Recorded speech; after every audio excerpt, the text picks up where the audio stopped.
아니 근데 잠깐만요.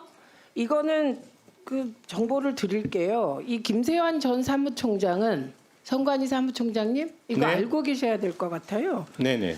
그 통화를 누가 했는지 모르지만 국민의힘 쪽에 경선 나가려고 했죠? 공천 예, 예비 후보로 22대 국회의원 선거에서 국민의힘 그 경선 과정을 거친 것으로 네, 알고 있습니다. 그렇습니다. 요거는 확인을 해야 될 것 같습니다. 맞습니다. 그리고 제가 과방위원장으로서 이 대목에서 한 말씀 드리지 않을 수 없는데 타다금지법 개인적으로 저는 그 법에 반대했습니다. 근데 그때 국회에 없었어요. 매우 안타깝게 생각합니다. 저희가 AI법 통과시킬 때 말씀드렸잖아요. 기술이 진보하고 그 기술의 진보를 제도가 막으면 이건 그 나라는 안 되는 나라다. 이 말씀 드렸죠. 그래서 저는 개인적으로 타다금지법을 반대했습니다. 힘이 없었는데. 근데 제가 알기에 여야 모두 그때 운수노조가 굉장히 반대를 많이 했습니다. 그래서 이거는 정파적인 문제가 아니라 국회가 그 조직적인 외부 압력에 대하여 저는 잘못된 태도를 취하지 않았나라고 생각합니다. 그래서 앞으로 혹시 타다 관련한 그러니까 소위 자율주행 비롯해서 기술이 진보할 거 아닙니까? 그러면 과방위는 기술의 진보를 막지 않는 쪽으로 저희가 논의를 해가겠다. 예, 위원장의 입장을 말씀드립니다. 그리고 또 하나 52시간 노동제에 대하여 그 유연성을 확보하는 방안에 대해서 고민하고 있습니다. 이게 일도 양단으로 넣는다 안 넣는다 이렇게 계속 가면 평행선이지 않습니까? 근데 분명히 보상 기간을 한 달에서 석 달로 한다거나 뭔가 최소한 노사가 합의할 수 있는 안이 있지 않을까? 예, 같이 고민해 주시고 과기부도 고민해 주시기 바랍니다. 알겠습니다. 예, 광주 서구갑 조인철입니다. 12.3 계엄의 주요 원으로 부정선거가 주요 원인이었다는 이야기들이 많이 하시죠. 우리 저 선관위 사무처장님, 네. 사무총장님이신가요? 여기 잠깐 세우시고요. 나오세요. 네, 말씀하십시오. 실제로 부정선거가 많이 있었나요? 예, 시작. 네. 부정선거가 많이 있었어요? 부실 관리라고 말씀드리고 부정선거는 기본적으로 조직이 동원되는 것이기 때문에 아까부터 가능하지 계속 않습니다. 부실 관리라는데 부실 관리 예가 뭐예요?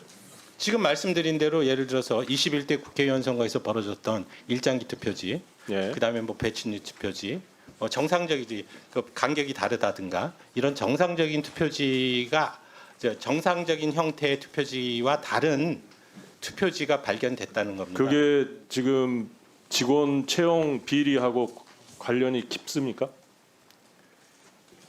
연관은 없다고 저는 생각을 하는데 다만 그 조직 적극적으로- 자체가 아니, 굉장히 그렇다면 좀 적극적으로 대응할 필요가 있는 거 아니에요? 지금 마치 그게 부정선거인 것처럼 그래서 부정선거가 많이 일어난 것처럼 시중에 오해를 받기 딱 좋거든요. 네, 그럼 적극적인 대응을 좀 해주시고요. 예, 실제로 대표적인 사례로 지금 이 부정선거 음모론의 대표적인 사례로 보면 12월 3일 날 중국인 간첩을 99명을 선거연수원으로 체포했다. 뭐 이런 이야기들이 계속 많이 돌았잖아요. 그래서 미국 뭐 오키나와 기지로 이송했다. 사실인가요? 사실이 아닌 것이 지금 밝혀졌다고 생각을 합니다. 네, 사실 이런 것들이 문제가 되는 게 어떤 한 명의 유튜버나 어떤 사람이 음모론을 제기를 하면 그거를 적극적으로 퍼날리기도 하고 온오프라인도 돼서 그게 기정사실화되고 이게 마치 사실인 것처럼 오인되는 이런 현상들이 계속 벌어지고 있잖아요. 그렇죠? 네, 지금 그건 분명히 거짓이라는 거잖아요. 네, 그렇습니다. 지금 경찰 수사하고 있죠. 네, 그렇습니다. 그런 것들이 적극적으로 대응을 뭐 하셨죠? 선관위 차원에서. 지금 선거관리 차원에서 그러니까 선관위 차원에서 대응하는 방법이 그렇게 네. 마땅치 않습니다. 기본적으로 공직선거법에 관련한 부분을 보면 당의 선거라는 선거의 개념이 있어야 되고 후보자에 대한 개념이 있어야 됩니다. 그런 부분들 때문에 실제적으로 아니, 그런 차원이 아니고 그런 문제가 허위 선거 관련한 허위 조작 정보들이 돌아다니잖아요. 네, 그거 관련해서 조치를 뭘 하셨냐고요? 정부 부처에 그걸 담당하고 있는 부처들도 많이 있잖아요. 네, 그렇습니다. 뭘 하셨나요? 실제적으로- 방통이나 방심위하고 협의하셨나요? 지금 그 사안은 지금 SNS 이 부분은 네. 방송통신위원회가 가지고 있는 권한이 아닌 것 같습니다. 그래서 그럼 뭐 어디하고 그 인터넷 신문, 인터넷 언론사에 대한 부분이기 때문에 그럼 이미 유튜브나 이런 것에서 많이 돌잖아요. 네. 그것이 방통위 소관이 아니라고요? 그런데 그 부분이 지금 말씀드린 대로 선거와 그 후보자의 기방이나 개념이 포함돼 있어야 저 선거관리위원회에서 업무 영역으로 조치할 수 있는 영역이 되고요. 아니, 저희는 그게 그런 부분 이외에는 피해자로서 대응할 수 있는 방법밖에 없는 아니 거예요. 선거관리위원회의 전체적인 신뢰도나 선거관리 제도에 대한 신뢰도를 무너뜨리는 그런 이야기들이 네, 계속 그래서 돌고 있는데 형사적인 그거에 대해서 대응할 수단이 없다는 게 말이 되나요? 결국 피해자로서만 대응할 수밖에 없기 때문에 저희가 형사고발하고 언론중재위원회에 기사 삭제나 정정 요청을 하고 그런 조치를 취한 바 있습니다. 방심이나 방통위에 이걸 좀 심의해 주십시오라고 하는 이야기는 해봤습니까? 그런 걸 협의해 보셨어요? 또 말씀드리지만 안 인터넷 그러니까 안 신문하고 하셨죠? SNS는 일단 방송법의 그 규제 대상이 아닌 것으로 알고 있습니다. 저 예. 조성훈 처장님, 우리 저 사무총장님 말씀 맞나요? 그러면 SNS에 마음대로 돌아다니는 허위 저작 정보는 관련이 없다. 방통위의 소관이 아니다. 그런 이야기예요? 아니 그런 부분에 대해서 이게 방심위에서 뭐 통신심이나 이런 거는 할수 있는 방통이나 거 아닙니까? 방심이나 똑같은 지금 방송 관련한 심의를 하고 있는 것이잖아요. 근데 유튜브에 허위 저작 정보가 돌아다니는 거를 방통위의 소관이 아니다라고 이야기하시는 거예요? 아니 방심위 뭐에서 심의는 가능한 거 아닌가 싶습니다. 예. 들으셨죠?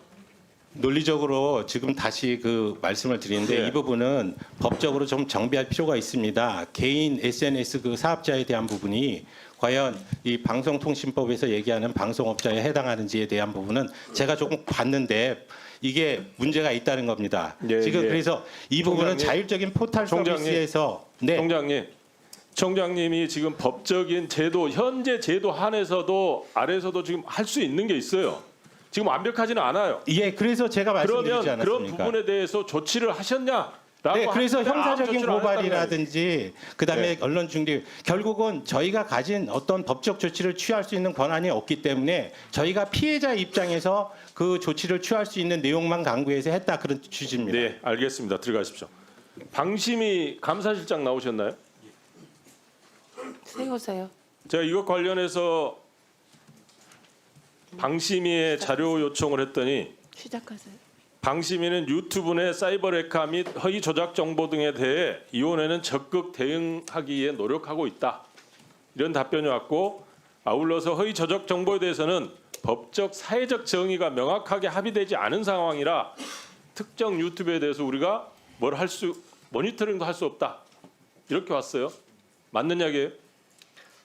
감사실 소관은 아닌데 지금 현재 통신국장이 나와 있는 거예요. 누구 소관인가요?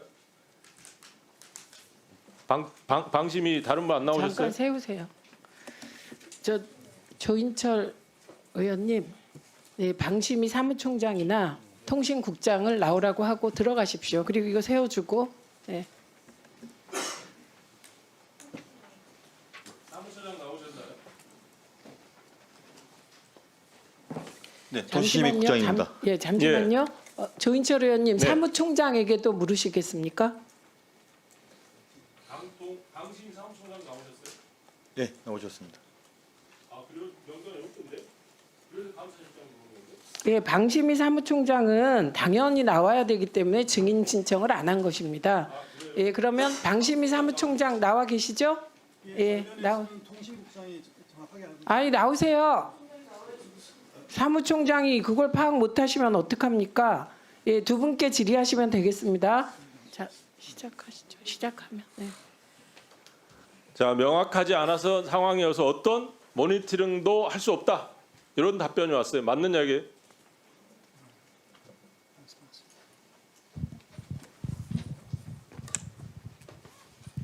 현재 그 통신심의 관련해서는 사이버 에레카라든지 유튜브 사항에 있는 여러 그 불법 정보들에 대해서는 저희가 심의가 가능합니다. 다만 이제 어떤 가짜뉴스에 대한 개념 정의라든지 아니면 허위 조작에 대한 어떤 그 가짜냐 허위 정보, 허위 조작 정보냐라는 것도 심의위원회에서 심의해서 결정해야 되는 거 아니에요? 심의위원회는 당연히 심의해서 결정해야 된다고 보는데 어떻게 생각하세요? 가짜뉴스 그 자체에 대한 그 개념보다는 가짜뉴스에서 파생되는 명예훼손이라든지 아니면 허위 조작으로 해서 사회적 혼란을 야기한다든지 다른 내용상 불법이 뚜렷한 그런 점이 발견된다면 저희가 심의가 가능하지만 지금 가짜뉴스란 주제로 부정선거 관련해서 선거연수원 중국인 간첩 체포 이게 사회적 혼란을 일으키는 사항이 아니에요?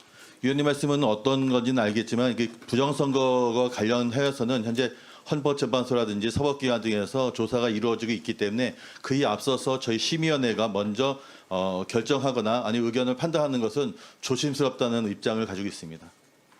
그러면 김만배 인용보도 인터뷰한 거 인용보도 한 거는 왜 했어요? 긴급심한 건을 했죠. 네. 왜 했을까? 그 위원님께서 그때 결정하실 때 사회적 혼란을 현재 야기하는 내용으로 판단하신 걸로 알고 있습니다. 그럼 이건 사회적 혼란이 아니에요? 이 사안 부정선거 관련해서는 현재 사회적 혼란이고 이것이 사회적 혼란이 훨씬 커 보이는데 이거는 빼고 그때는 하고 그때가 달라지나요? 방심이는? 그렇지 않습니다. 그 총장 답변을.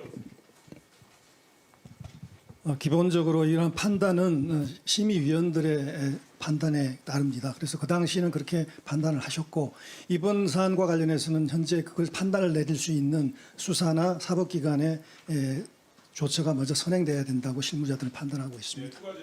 저기 통신국장 잠깐만요. 방심위에서 가짜뉴스 심의센터 만들었죠? 네 과거에 있었습니다. 그때 찬성했어요? 반대했어요? 저는 그때 다른 데 교육 파견이 있었기 때문에 자리에 있지 않았습니다. 그러면 가짜뉴스 심의센터 만든 거 말이 안 되는 짓을 한 거네요? 지금 답변에 따르면? 그때 현장에 있지 않았기 때문에 그 아니요. 배경에 답해 대해서는 보세요.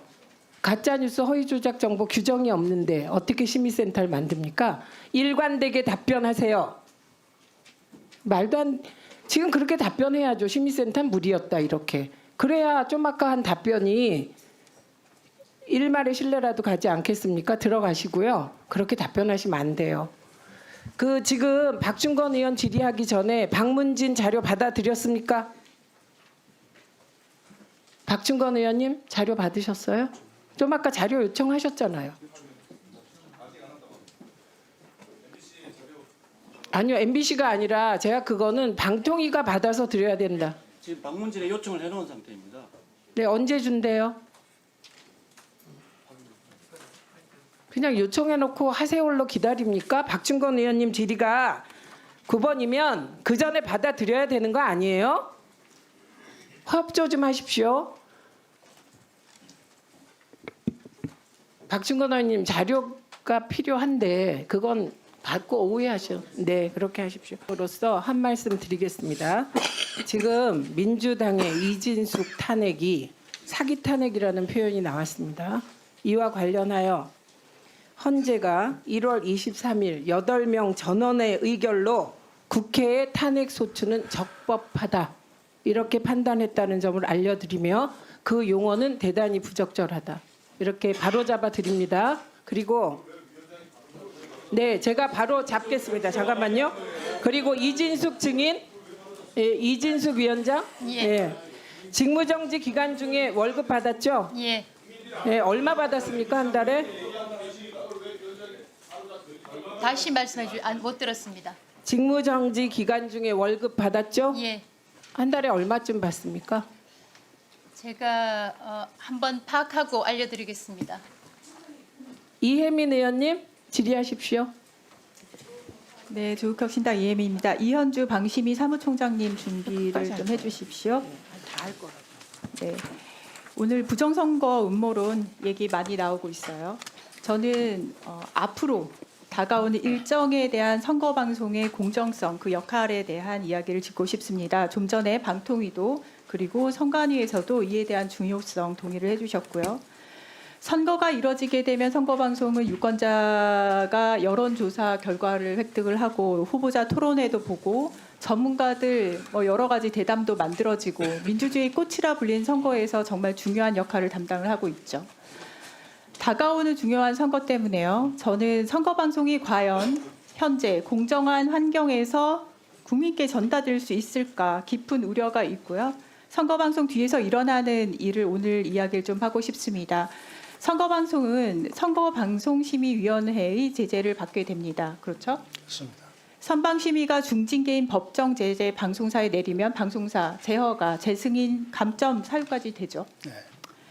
한마디로 국민들이 보신 선거 방송은 방심위에서 어떻게 마음만 먹으면 컨트롤할 수 있는 구조라고요. 왜냐하면 이 선거 방송을 심의하는 위원회에 대한 조직 그리고 구성은 방심위라는 곳에서 담당을 하고 있어서거든요. 그리고 현재 방심위원장 류희림 위원장은 선방심의원을 작년에 극우 일베 성향의 인물을 임명한 바 있습니다. 아마 기억을 하실 텐데 작년 국정감사에서 공원연 출신의 한정석 선방심의원의 한강작가 노벨상 수상에 대한 폄하, 한글을 세종대왕이 만들지 않았다, 광주 지역 비하 이렇게 극우적 시각과 부적절한 언행에 대해 지적을 했습니다. 그래서 결국 어떻게 됐죠, 그분은? 그분은 이제 자진 사퇴했죠. 그래서 이번 재보궐 선거 선방심의 구성할 때 방심위원 추천할 때 친일 뉴라이트 성향의 공원연 배제했다고 들었었습니다. 맞나요? 예, 이번에는 공원연 출신은 되지 않은 것 같습니다. 공원연 배제가 됐나요? 실제로? 공원연 출신의 추천을 받지 않았습니다. 추천을 받지 않았는데 결과적으로 공원연 출신이 몇 명이나 현재 선방심위원으로 들어왔나요? 그건 조사해 보지 않았습니다. 조사를 해보십시오. 오늘 증인 출석 회피한 권상희 선방심의위원장은 사실상 공원연의 실질적인 핵심 인물이거든요. 그래서 지금 나오셔가지고 체크를 해보지 않았다라는 것을 지금 둘러 말씀을 하시는데 배제를 하겠다라고 말씀을 하셨더라도 지금 복수의 공원연 출신이 들어오게 됐습니다. 사무총장님, 저는 위원장이 안 나와서 물어볼 수밖에 없어요. 사무총장님한테. 곧 있을 수 있는 조기 대선에 대한 선방심의 구성도 이런 식으로 구성하면 어떻게 선방심의의 공정성을 국민이 믿을 수 있나요? 보궐선거 선방심의 구성도요. 다시 가셔서 체크하시고 제척 대상 있으면 제척하시기 바랍니다. 의원실에서 체크하겠습니다. 극도의 공정성을 가져가야 되는 선거 방송이 돼야 되는데 선방심의가 이렇게 정파적으로 운영되고 있는 것은 방송통신심의위원회, 선거방송심의위원회, 그리고 그에 앞서 방통위원회. 이렇게 쭉 이어지는 거버넌스가 근본적인 문제라고 저는 생각을 합니다. 지금 다가오는 보궐선거 있습니다. 그리고 그보다 조기 대선 이야기 많이 하시죠. 그 중요한 선거를 지금 이진숙 방통위원장, 류희림 방심위원장 방송 지형 하에서 치르게 됩니다. 중앙선관위 사무총장님. 네. 가장 독립적이고 가장 공정한 선거를 지켜야 되는 사명감 가지고 계시는 독립적인 헌법기관 중앙선관위에서는 현재 지금 방금 들으셨듯이 선거방송심의가 이렇게 정파적으로 조직되고 운영되고 있습니다. 이 부분에 대해서 알고 계셨나요? 저희들이 그 선거방송심의위원회가 만들어질 때 저희들도 저희 위원이 거기에 참가하도록 되어 있습니다. 이제 네. 법상 그거 이외에는 독립된 기관이기 때문에 거기에 대한 조직행위나 이런 부분에 대해서 저희가 함부로 의견 내는 것은 적절하지 그렇죠. 않습니다. 하지만 궁극적으로 선거의 공정성을 담보를 해야 되는 상황에서 네. 그런 식으로 구성되고 있는 것은 체크를 하시는 게 네, 저희도 맞다고 생각을 합니다. 중립성에 시비가 걸리지 않도록 노력하겠습니다. 저는 작년에 선거방송 심의만큼은 가장 독립적으로 운영되어짐을 가치로 가지고 있는 중앙선관위로 이관되어야 된다는 법안을 발의한 바 있습니다. 이에 대해서 중앙선관위, 방통위, 방심위 의견 조율이 조금 필요할 것 같고요. 저는 선거방송 심의가 과연 독립성을 가질 수 있는 구조인가 현재 상황에서 논리적으로 전혀 그렇지 않다고 보고요. 이에 대해서 혹시 방통이나 방심이나 좀 좋은 의견을 낼 수 있으면 들을 의향도 있습니다. 동시에 그러한 방송 지형 하에서 치러지게 될 조기 대선에 대한 우려 또한 국민께 전달을 드리고 싶습니다. 시간이 남아서요. 들어가셔도 좋습니다. 강 차관님, TSMC 얘기가 나온대요. 어제 뭐 인터넷부터 시작해서 아주 뜨거웠어요. 굉장히 많은 분들이 이재명 대표님 발언에 대해서 쓴소리를 하시는데 저는 그리고 거기에 대한 노편 요청이 저한테 많이 왔는데요. 기본적으로 저는 그 쓴소리에서 논리적으로 맞는 것을 그렇게 찾지는 못했고요. 발목 잡기 쪽에 더 가깝다고 봅니다. 건설적이지 않아요. 저는 TSMC 같은 모델로 가야 된다는 것에 현재 대한민국 상황상 상당히 좋은 처방이라는 것을 이미 밝힌 바 있습니다. 다만 거기에서 빠진 것을 말씀을 드리고 싶어요. 그렇게 정부 투자가 이루어지게 되는 걸로 이야기가 끝나서는 안 되고요. TSMC가 성공했었던 가장 큰 이유 중에 하나는 이미 텍사스 인스트루먼트에서 경력을 쌓은 현장 경험이 정말 풍부한 인사이트를 갖춘 전문 경영인이 있어서였거든요. 그래서 과기정통부는 이 AI 논쟁에서 제일 중요한 것은 결국엔 인력 확보, 그것도 고급 인력 확보라는 것을 인지하시고 이에 대한 총력을 좀 기울여 주실 것을 당부드립니다. 이제 제가 평가할 문제는 아니지만 인력 확보에 대해서는 적극적으로 나서겠습니다. 그 위원님들께 일정 알려드리면 오전 질의는 12시 55분에 끝날 것 같습니다. 그래서 증인 및 참고인들 그리고 기관에서 나오신 참석자들은 필요할 경우 좀 수시로 일어나셔서 이석했다가 다시 오셔도 좋습니다. 박민규 위원님 질의하십시오. 네, 서울관악가 박민규입니다. 방금 이혜민 의원께서 이재명 대표 엔비디아 관련된 국민주 30% 관련된 발언에 대한 국민의힘 의원님들의 그 근거 없는 공약에 대해서 저도 한 말씀 보태려고 합니다. 아쉽게도 박정훈 의원님하고 이준석 의원이 자리를 이석하셔서 저의 말을 듣지 못함이 좀 아쉽습니다. 우리 차관님께서 답변하셨듯이 TSMC는 설립 당시 정부 지분이 48%였습니다. 이 말은 즉슨 대규모 투자가 필요했던 초기 시절에 국가가 위험한 자본이지만 신뢰할 수 있는 국가 자본이 전략산업에 조기 투자를 대량으로 해서 글로벌 기업을 키웠다는 데 방점이 있는 거고요. 아까 이준석 의원께서 삼성전자 같은 경우 현재 연기금의 비중이 7% 정도다. 맞습니다. 근데 이재명 대표가 말했던 한 30% 정도 국민들이 주식을 갖고 있으면 세금을 덜 걷어도 될 정도로 국민들이 부자가 되는 거 아니냐 이런 말이었고요. 지금 현재 삼성전자의 주식 보유를 보면 해외 기관 또는 개인 비중이 약 49% 나오고 나머지 국내로 보이고요. 명시적으로 나온 게 기관 투자가 7%, 연기금이 7%, 개인이 한 7%, 한 21%가 돼 있습니다. 그래서 삼성전자 쪽으로 크게 되면 당연히 처음 30% 했던 것들이 줄어들 수 있겠죠. 자본이 늘어나니까. 근데 그런 부분에 대해서 정부가 이제는 주도적으로 기업가형 국가, 지금 마리아나 마츠카토 교수가 연구에서 얘기했던 것처럼 글로벌 경쟁이 심화되고 기술 패권이 미중 갈등과 더불어서 전 세계적으로 지나갈 때 국가가 기업가처럼 일을 해야 된다는 점에 대해서 이재명 대표가 성장의 하나의 중요한 근거로서 이야기했던 점 말씀드리면서요.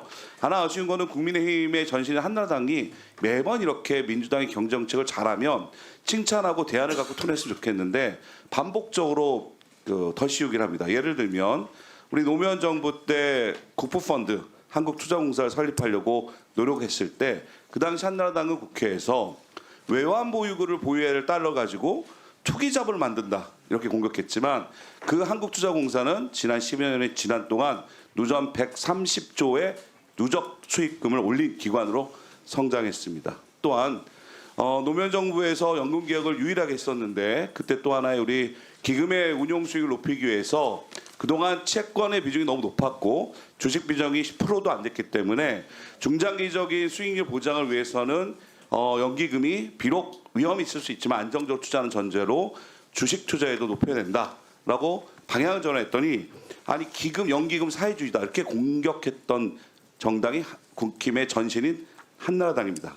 하지만 국민연금의 현재 작년도 수익률은 주식 시장에 대한 수익 확대로 15%이라는 점을 말씀드리면서 국회에서 특히 과방위가 엔비디아 같은 중요한 AI 관련된 기업에 투자를 할 때 전 정부적으로 우리 국회 함께 머리를 맞대고 여야 할 것 없이 기업가적 국가를 만들자는 이러한 세대 변화에 우리 정치도 바뀌어야 된다고 생각을 합니다.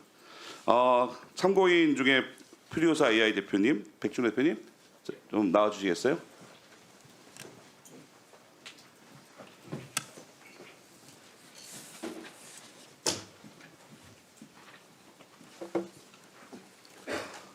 네, 귀한 시간 내주셔서 감사합니다. 저희 과방위는 지난주 AI 공청회를 통해서 전문가들, 학계, 기업가의 이야기를 들었습니다. 그때 제가 장관께 부탁드렸던 내용을 다시 한번 반복해서 말씀드리면 우리 퓨리오사가 지금 주로 주력하고 있는 제품이 AI 반도체인 NPU죠. 네, 그렇습니다. 그러면 아시는 분들도 계시지만 NPU라는 것이 실적으로 머신러닝 전용의 반도체고 우리가 잘 알고 있는 엔비디아의 GPU보다는 가격도 싸고 어찌 보면 용량도 작은 거지만 에너지를 덜 먹고 약간 가성비가 좋은 그런 반도체 맞습니까? 네, 그렇습니다. 그렇게 인식되고 있는데 제가 지난번 공청회에도 말씀드린 것처럼 AI 산업의 글로벌 경쟁을 강화하면서 국내에 아까 이혜민 의원이 중요한 고급 인력들의 유치도 중요하지만 지금 열심히 지난 문재인 정부 때부터 데이터 산업을 통해서 AI 기반을 많이 확대했던 정책들이 최근에 경기 불황으로 인해서 벤처 생태가 매우 위기거든요. 그런 상태에서 정말 퓨리오사 같은 기업이라든지 제가 알기로 NPU를 어느 정도 시험 생산해서 양산에 근처에 간 기업들 3-4개가 있다고 언론 기사를 통해 확인했는데 이런 NPU 기업들에 대해서 과기부에 제가 문의해 보니 기본적으로 GPU는 어느 정도 소프트웨어나 이런 응용 프로그램이 잘 배치가 돼 있어서 바로 할 수 있지만 NPU는 GPU와의 호환 문제라든지 그러니까 연계 문제라든지 아니면 그거를 운용할 수 있는 백단 소프트웨어 이런 응용이 아직 좀 덜 확실하고 그래서 NPU를 구매하고 싶어도 그 취지는 알겠지만 조금 빠른 감이 있다 이런 문제 제기를 들었는데 여기에 대해서 어떻게 생각하십니까? 저희가 지금 다양한 고객사와 저희가 지금 2세대 칩을 출시했고 다양한 고객사와 평가를 하고 있고 아까 말씀 주신 그런 소프트웨어적인 부분도 상당히 지금은 이제 상용화에 가까운 수준으로 저희들이 지금 다가가고 있다고 저희들은 자체적으로 생각하고 있습니다. 제가 아까 말한 마츠카토의 기업가용 국가에서 정부가 약간의 리스크 있는 투자를 해야 된다. 그래서 신뢰 자본으로서 거대한 투자가 필요하고 중장기적이고 고난이도의 산업은 실패를 감수하고라도 그 역할을 민간이 못하니까 마치 R&D 중에서 중장기 중요한 R&D는 정부 R&D가 장기적 투자를 통해서 실패하더라도 쭉 밀고 가야 하는 것처럼 이 산업 자본도 마찬가지로 보고 특히 AI는 그 부분에서 가장 중요한 부분이라고 생각해서 말씀을 드린 겁니다. 그래서 근데 그렇다면 지금 지난달 과기부를 통함한 정부가 발표한 AI 국가 컴퓨팅 센터 구축 실행 계획 AI 반도체 국산 확단도 발표를 했는데 그 과정 발표하기 전에 혹시 과기부나 무슨 정부기관이랑 미팅이나 전문가 간담회 해본 적 있습니까? 저희들도 종종 가서 이제 그런 간담회에서 의견 개진한 적이 있는 걸로 기억합니다. 있는 걸로 기억한다는 거는 공식적으로 이렇게 GPU를 뭐 만장을 살 때 이렇게 몇 천억을 쓰겠다는 계획을 발표하면서 5년짜리 국내 AI 반도체 산업의 핵심인 기업들 간의 소통이 좀 부족했다는 거는 지적하지 않을 수가 없고요. 그렇다면 아까 말씀처럼 열심히 지금 개발하고 있고 노력하고 있는데 정부가 지금 이 자리를 빌어서 올해 여러 가지 추경이 된다면 여러 가지 또 추가적인 사업이 나올 수도 있겠지만 추경이 된다는 전제로서 어떠한 것이 퓨리오사 개인이 아니라 같은 업계에 있는 AI 반도체 또는 AI 벤처 기업에게 중요한 개선 사항이 될 거라고 정부에 기대하는 바가 무엇입니까? 정부에서 이제 수요 사업과 그런 테스트 베드를 굉장히 좀 규모 있게 그렇게 진행하는 것이 그런 우리 AI 그 이제 반도체 그런 기업들에게 큰 도움이 될 거라 생각합니다. 잘 들으셨죠, 강도영 사관님? 예, 그렇게 하고 있는데 뭐 부족한 게 있으면 더 노력하겠습니다. 이 사무총장님 네. 답변하시기 아무리 힘들어도 삼권 분립에 위배되는 답변하시면 곤란하다고 생각합니다. 물론 정말 지금 힘든 조건이고 제가 보기엔 부정선거, 선거 부정, 부정선거 말도 안 되는 얘기인데 그거에 계속 답변하시다 보니 피로도도 쌓이고 있을 거라고 생각합니다. 그러나 대통령 중심제 국가에서 법원과 국회를 행정부가 통제할 수 있는 장치를 만드는 것은 상권 분립 위반이라 대한민국의 민주주의의 가장 중요한 기둥을 훼손하는 결과를 낳을 수 있다는 거 알고 계시지요? 네, 그 의견도 답답해서 동의합니다. 답변하신 걸로. 예, 결국은 개헌 논의를 하실 때 충분히 그런 안을 검토를 하실 수 있는 내용이고 이 선거관리 제도는 기본적으로 정해진 바는 없습니다. 각국의 예가 다 다르듯이 저희 나라 실정에 맞는 제도를 하시면 됩니다. 다만 제가 위원님께 말씀드린 이유는 제가 들어와서 이런 부분들 비리도 고쳤고 선거관리 제도도 고쳤다고 하는데 고친 내용에 대해서는 아무 말씀 안 하시고 과거에 있었던 얘기만 지금 얘기를 하니까 제가 추가적으로 말씀을 드린 겁니다. 제가 고친 제도 자체가 완벽하다고 지금 말씀 안 드립니다. 그렇게 고쳤음에도 불구하고 비리를 예방할 수 없는 상황이면 이 국회 차원에서 다시 국정감사를 통해서라도 저희한테 그 의견을 주시면 저희들은 고칠 의향이 있습니다. 네. 아니, 저희는 다 파악했고 선관위 사무총장님의 해명을 수용합니다. 네. 저희 의원실에서도 몇 번이나 그러니까 반복해서 검증했습니다. 예, 그리고 좀 아까도 투표용지에서 보셨겠지만 그 문제의 투표용지가 민경욱 의원을 표기했더만요. 예, 그래서 제가 부탁드리고 싶은 말씀은 의원님들도 마찬가지인데 삼권 분립은 민주주의의 존립 근거입니다. 이걸 흔드는 말씀은 삼가주시라 이런 부탁드립니다. 황정아 의원님 질의하십시오. 네, 대전 유성을 황정아 의원입니다. 질의 들어가기 전에 AI에 대해서 말씀 좀 드리겠는데 글로벌 AI 패권 시대에 지금 전 국가적인 역량을 집중하고 국가 단위의 전략적인 투자를 하자는 말이 어떻게 공산주의로 연결될 수가 있는지 의문입니다. TSMC도 첫 자본금은 국가가 투자했고 미국에서는 트럼프 대통령이 국부 펀드를 만들고 국부 펀드가 인텔 파운드리 대주주로 민간은 이에 투자하는 방식이 고려되고 있다고 합니다. AI 춘추 전국 시대입니다. 정책을 위해서 갑론을박도 아니고 말꼬리나 잡고 이렇게 발목 잡기를 하는 정쟁의 언어가 우리나라가 AI 강국으로 도약하는데 무슨 도움이 되는지 알 수 없습니다. 따로 추가 질의 드리겠습니다. 네이버 이정규 전무님 질의 드리겠습니다. 잠깐 나와주시겠어요? 네, 세워주세요.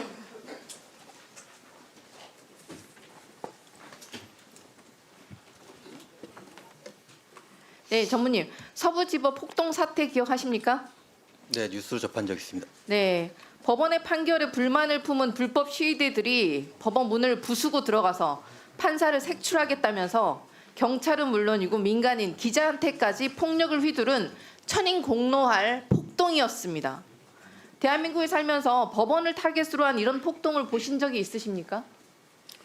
제가 뉴스를 접한 경험으로는 기억은 없는데요. 안타까운 사건이라고 생각합니다. 저도 태어나서 처음 보는 사건인데 다시는 일어나서는 안 될 일이겠죠? 그러면 더 좋을 거라고 생각합니다. 폭도들이 발생한 그 원죄는 내란 수계 윤석열이 부끄러운 줄 모르는 자기 체면과 극우 망상 때문입니다.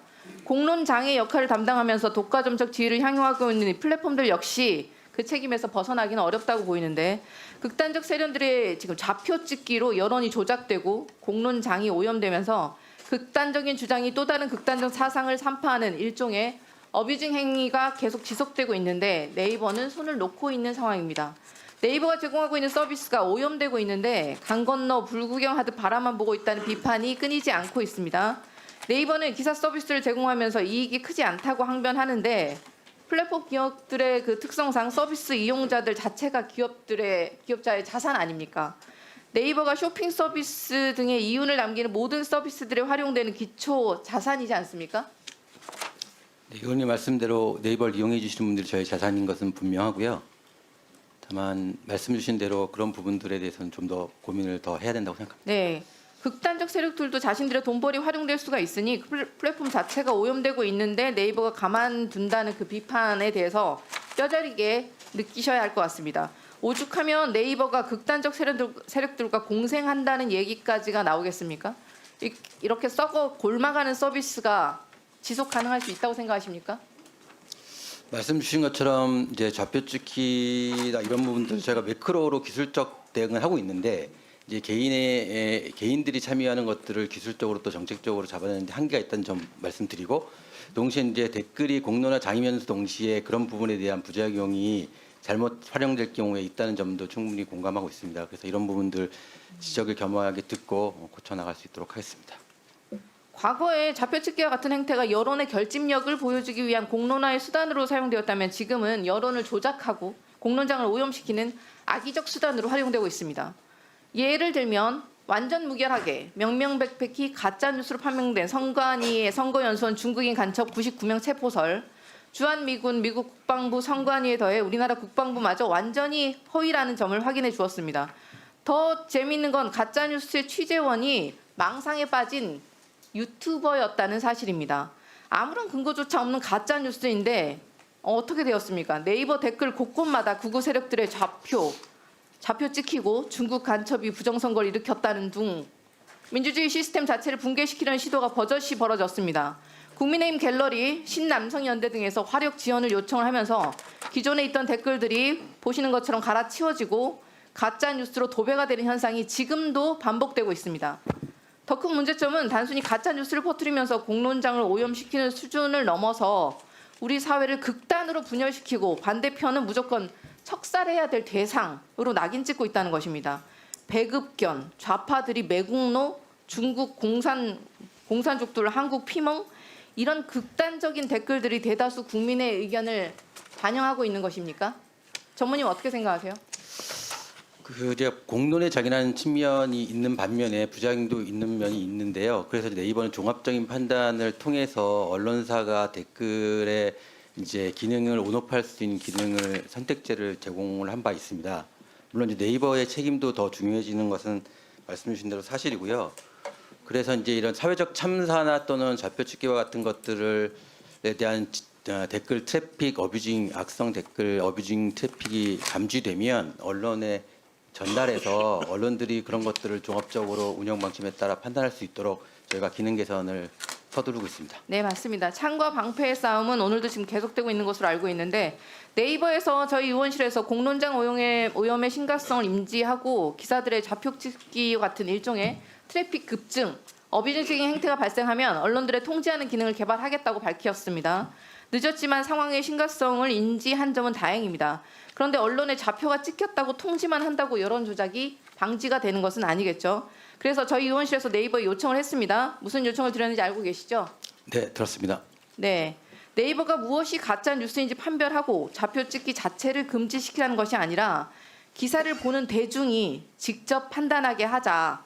즉 언론사만 통지받는 불투명한 구조의 업데이트 그런 버전이 아니라 급격한 트래픽 변동이 있을 경우에 일반 대중에게 직접 좌표 찍기가 발생했을 가능성을 고지하고 대중이 스스로 이 기사의 댓글 공론장이 오염된 것인지 여론의 분출인 것인지 판단할 수 있도록 정보 제공이라는 플랫폼 본연의 임무에 집중하자고 요청드렸었습니다. 맞죠? 네, 그렇습니다. 그 리터러시 관점도 굉장히 중요하고요. 그래서 이제 그 부분은 저희가 언론사의 댓글 선택제 하에서는 이제 저런 부분들을 유저들한테 안내하는 부분에 대해서는 조금 더 밀착적인 협의가 좀 필요해서 그 부분들을 계속 논의해 갈 수 있도록 하겠습니다. 마치 암호화폐 거래소처럼 급격한 변동이 있을 경우 유의 표시를 달도록 하고 이용자가 판단할 수 있도록 하자는 것입니다. 좌표 찍기로 인해서 공론장 오염을 방지하더라도 새로운 오염원이 발생할 수밖에 없는 것은 현실입니다. 창과 방패의 싸움처럼 이번 한 번의 대책으로 끝날 일이 아닙니다. 네이버에서 플랫폼 본연의 질 좋은 서비스를 유지하고 공론장 오염을 방지하겠다는 의지를 이 자리에서 한번 다시 말씀해 주시면 좋겠습니다. 근데 이제 뉴스 소비 행태도 많이 변화가 있고 또 AI로 인해서 그 뉴스의 기사 생성이나 소비 패턴도 많이 변했는데 그걸 말씀 주신 대로 그런 환경 변화에 따라서 끊임없이 노력할 수 있도록 하고 진행되는 상황도 설명드릴 수 있도록 하겠습니다. 예, 저기 잠깐만 계세요. 좀 아까 좌표 찍기가 된 기사에 대하여 네이버는 좌표 찍기 된 거 시간이 얼마나 지나면 알 수 있습니까? 감지합니까? 이게 뭐 사실 저희 룰이 굉장히 많은 룰을 가지고 있는데요. 실시간으로 어느 정도가 급격하냐의 부분은 저희가 평균치를 가지고 있는 부분들에 대해서는 뭐 실시간으로 집계해서 감지할 수 있는데 그거는 이제 트레시홀드라고 하죠. 임계점 어디로 가져가냐가 다를 거고. 아니 복잡하게 얘기하지 마시고. 쪼개지면 또 그거를 또 소급해서 봐야 되기 때문에 주기가 좀 다양한 방식입니다. 저 말을 우리 지금 보고 계시는 시청자들이 알아듣겠습니까? 그렇게 해서 신속하게 예. 최대한 빠른 시간 내에 감지할 수 있도록 그게 얼마나 하겠습니다. 됩니까? 한 1시간, 2시간, 하루 이틀? 하루짜리가 있을 수도 있고요. 뭐 이틀짜리가 있을 수도 있고 시간짜리가 있을 수도 있습니다. 시간 단위로 알 수 있습니다. 우리가 모니터하잖아요. 그다음에 언론이 종합적으로 판단해 처리하도록 하겠다가 해왔습니까? 하겠답니까? 현재 언론사가 댓글의 아니, 온오프 그냥 여부를 답만 판단하고 좀 있습니다. 간단하게 하세요. 해왔습니다. 이미 하고 있습니다. 이미 하고 있습니까? 네, 그렇습니다. 그래서 좌표찍기가 됐다. 그래서 언론사에 통보를 했다. 네. 그러면 언론사가 처리한 예가 있습니까? 언론사에 통보가 되는 기능은 한 5월 달 정도에 출시될 걸로 지금 준비하고 야, 있습니다. 안 하고 있었는데 왜? 언론사 선택 댓글제 제가 잘 이해를 못해서 죄송합니다만은 이제 선택제는 우리가 하고 있었다는 말씀. 알았어요. 들어가시고 우리 의원님과 보좌진들 지금 네이버 답변 다 들으셨죠? 예, 그에 따라서 이후 질의에 참고해 주시기 바랍니다.